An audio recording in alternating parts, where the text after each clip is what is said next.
Greetings, everyone. This is Rock and Roll Spot Convention with the Willie coming up. We've made it for this week's X-Men books. Now it's time to move on. Kicking things off, we've got Moon Knight, Fist of Khonshu, number 2. So, where we left off,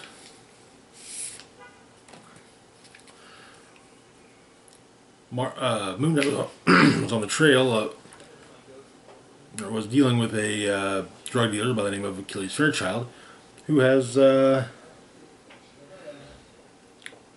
to flood the streets with a new and highly addictive drug called glitter, which is basically fairy dust. And so, Mark's trying to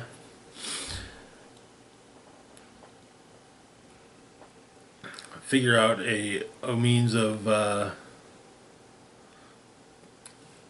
dealing with Fairchild while also helping those addicted. So the issue opens on with the Impossible City. Moon Knight is talking with Iron Man, and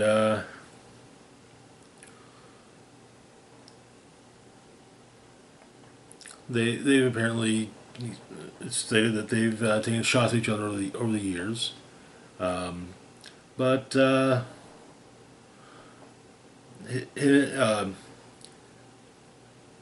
Moon Knight and the Midnight Mission really stepped up during the whole blood hunt, and so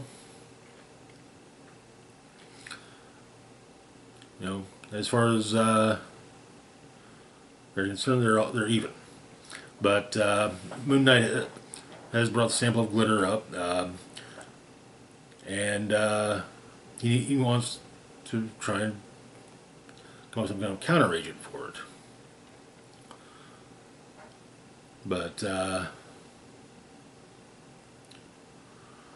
and he opted to speak with Moon Knight. I would just talk with Iron Man about this because, well, Moon Knight, Iron Man, an addict, and they have a common understanding of addiction. But Iron Man's an engineer, not a chemist.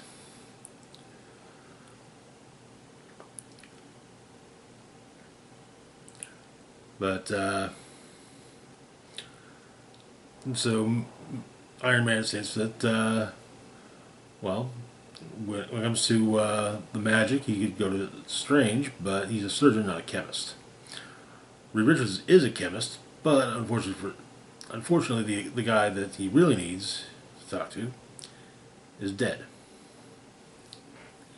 Hank Pym, though not that dead. Anyways, on the streets, Moon Knight and Hunter's Moon are going after some of Fairchild's men, but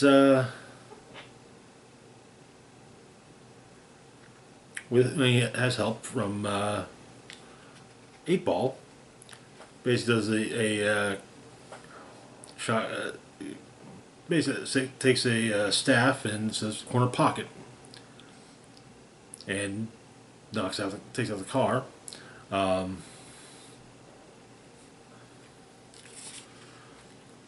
But these pushers have got backup in the form of old Moon Knight enemy foe by the name of Cubist, and he guarantees the pushers that everything they've heard about Moon Knight is true. He's a psycho. But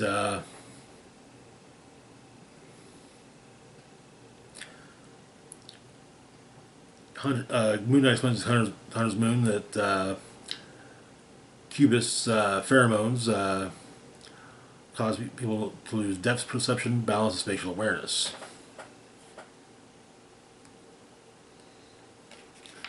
And Cubist wants to send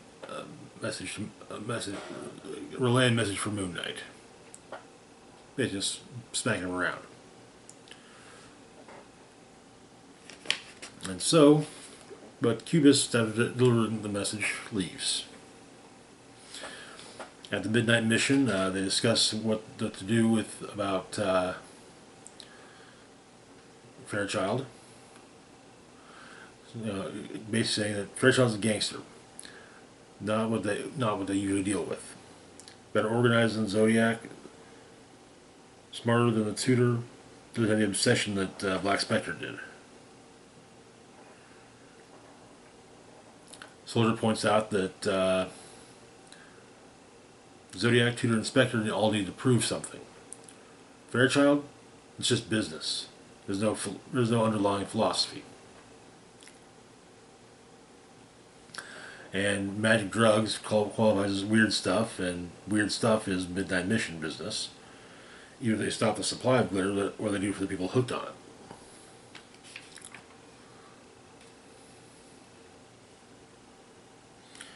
And but Mark points out that they got some good intel.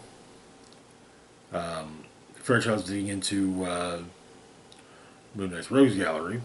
It's an industry term. He thinks that'll give him an edge, using guys like Cubis who know Moon Knight. The only thing that they have in common is they tried to kill him before, and he's still here. Also, Mark tells Tigra that Hank Pym's alive.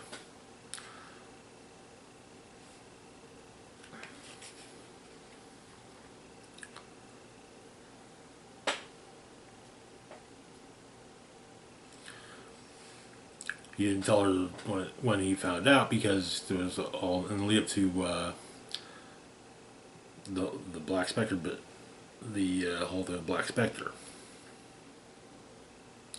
And he's the only person who's going to be able to treat the glitter addicts. While this is going on, a strike team invades the midnight mission. And that is where the issue ends. I don't know when people are going to learn. Don't go into Moon Knight's home.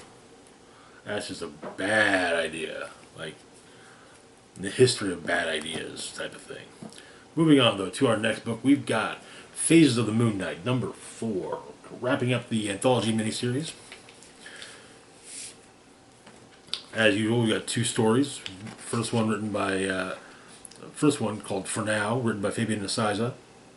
The second one, entitled Blood Moon, Blood Brothers, written by Tom Waltz. So, For Now takes place in Alexandria, Egypt in 1882.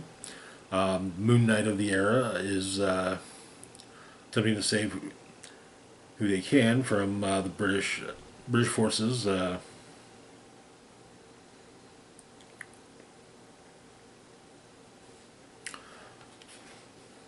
But a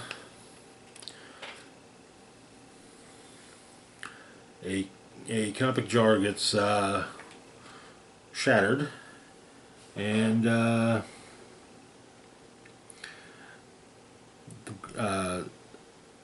Serket is unleashed, possessing people with insects.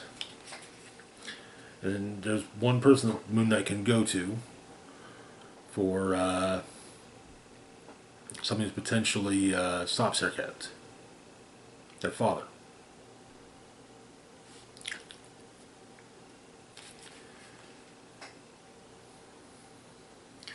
And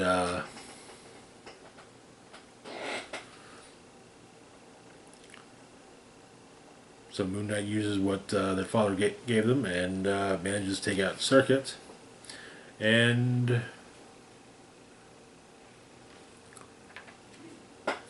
save at least part of the city for now. And that is where the story ends. The last story, Blood Moon, Blood Brothers, takes place during the events of Blood Hunt. In particular, Blood Hunt number 5. In Balboa Park, San Diego, a a former Marine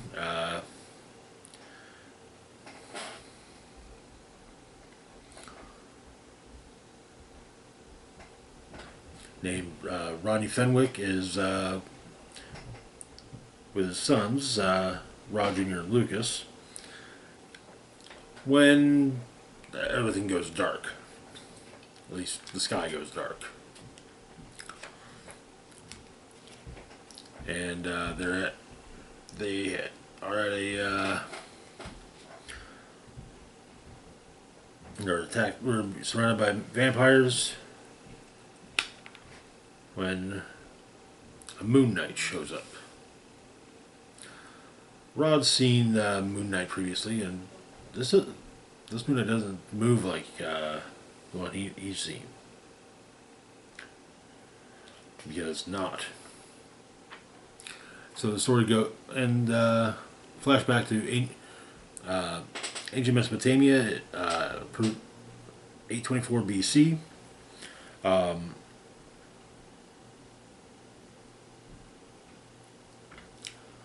To the end of King Khonshu IV's reign.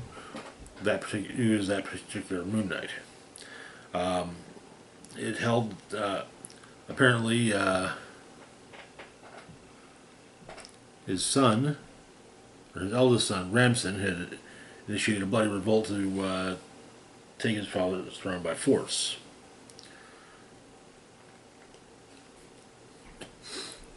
And so, as tradition states, with a blood moon, a imposter king is to take the throne.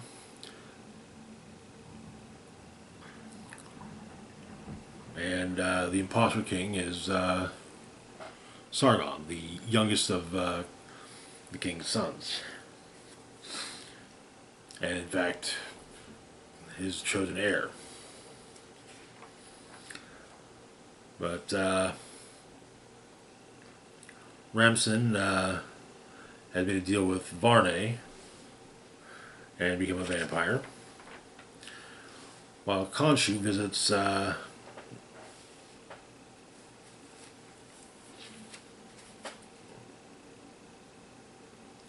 Kamazir and makes him Moon Knight. And so father and son face off, and Ramson is destroyed as Kamazir passes. Khonshu was pleased, and once again, however, in the present, Kamazir is called upon to face the acolytes of Varney, which he does so. And the series ends with Rodney thanking Khonshu, thanking Kamazir. This was an interesting series. I like the whole concept of the story, of the many being various stories that focusing on Moon Knights of the past, present, and potentially future. But moving on to our next book, our last book for the moment. In fact, we've got Daredevil number 15. Where we left off, Daredevil were dealing with quite a few problems. Matt was especially focused on the disappearance of Jason, one of Matt's wards at St. Nicholas's youth home, who's missing, but after the demon Wrath attacked the youth home.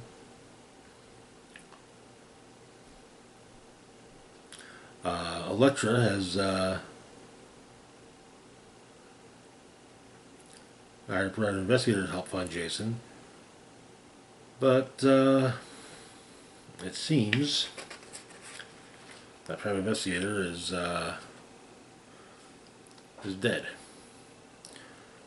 Matt and Elektra argue about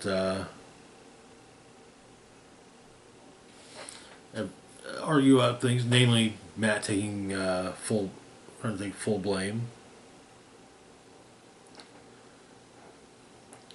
And the idea that God did not send, or who sent the demons after Matt.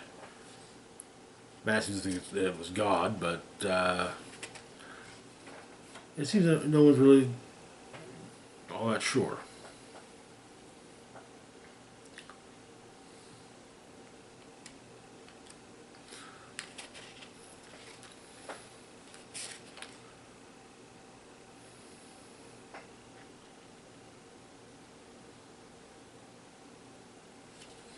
But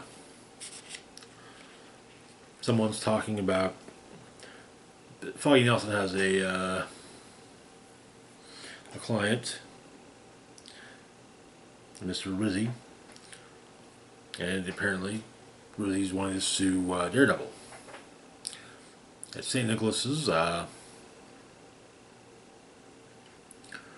Javi's praying despite his injuries, and meets Daredevil. And Javi's praying for the safe return of Jason, of course. But Javi and Daredevil have a chat, and so he's never felt so lost. But Father Javi also suggested it's probably not God that sent demons after Daredevil.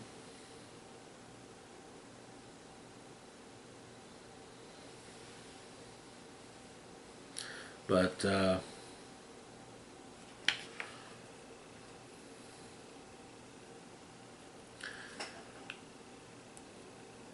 seems that the demons have found our victim.